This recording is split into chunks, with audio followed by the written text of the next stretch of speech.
question is, we'll read it twice for you. As a woman of heartfelt beauty, what do you believe is one best practice of Iloilo that the rest of the Philippines can emulate? As a woman of heartfelt beauty, what do you believe is one best practice of Iloilo that the rest of the Philippines can emulate? Given that our LGU, our Iloilo LGU and our beloved mayor has already taken a step in applying and having been awarded by UNESCO as one of the creative cities of gastronomy in the world, this is something that we can surely exemplify to the rest of the Philippines and in the world. You know, us Ilonggos were known for our essence of being loving and caring. Even my parents, I grew up with them saying I love you to us by cooking food for us, especially when we're sick. So this is something that I embody. This is something that I'd like to share to the rest of the world. We also have this one particular dish here called KBL, or Kadyos Baboy and Langka, with this particular ingredient called bakwan that can never be taken away from this dish that makes it oh so delicious. And I believe I'm truly a reflection of that. And such as in my vlogs that I mentioned earlier, I always write hashtag Dear Iloilo. Specifically tonight, ipubugal agid ka. I promise to make you proud. Love, hashtag Dam Filipina Karen, or Dam Filipina.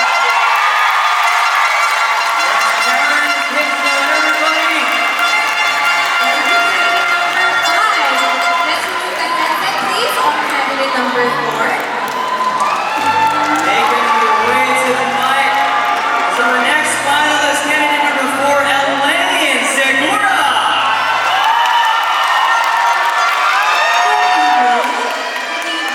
Sige, test na natin kung talagang gumagana yung headphones kanina. Anong music yung pinag-play?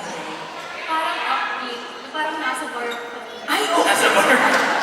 Dapat sinayaw na lang yung introduction video yung pinag-play. Pero yes, at least we know talaga, hindi nyo narinig yung question kanina. So here is your final question. Alright, and for your question, we'll read it twice for you. As a woman of heartfelt beauty, what do you believe is one best practice of Iloilo that the rest of the Philippines can emulate? As a woman of heartfelt beauty, what do you believe is one best practice of Iloilo that the rest of the Philippines can emulate? Thank you for that question. I believe that one best practice that Iloilo can share to the nationwide is raising their women with resilience, yet somehow with grace. Because in Iloilo, we women are a product of women of our past, as well as the women of we are now. We owe it to the women of, we owe it to what we will become in the future. Even though we are resilient, we still show our power, our strength with grace. And we can share it to the world that us women cannot only be strong, but also be graceful. Because we women are women of heartfelt beauty. Thank you very much.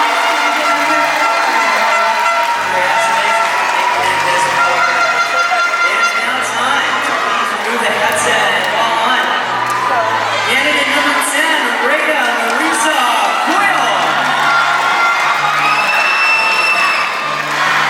Hello, candidate number 10. That is a stunning look, can I just say? Talaga sila nagpipig si Pato. Masagana sa mga sa Oh. And now, are you ready for your final question? Ay, hindi ko na namin ibalik sa likod. Hindi ko na namin ibalik sa likod. Sabi ko tumaba ang isip. Oo. Pero alam kong palaban ang mga ilonggat kaya. Bigay na kami ng Alright, Rhea, let's do it, and I'll read the question twice for you. So, as a woman of heartfelt beauty, what do you believe is one best practice of Iloilo that the rest of the Philippines can emulate? As a woman of heartfelt beauty, what do you believe is one best practice of Iloilo that the rest of the Philippines can emulate? We are an Ilongga with a heartfelt beauty, but I believe I am someone with a heartfelt mission. Iloilo, I know, have a lot of stories to tell.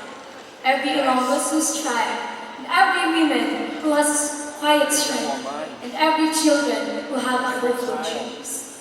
If there is something that the Philippines can emulate in Iloilo, that is the stories of the Ilocos. The stories of resilience, the stories of excellence, and the stories of someone who is empowered.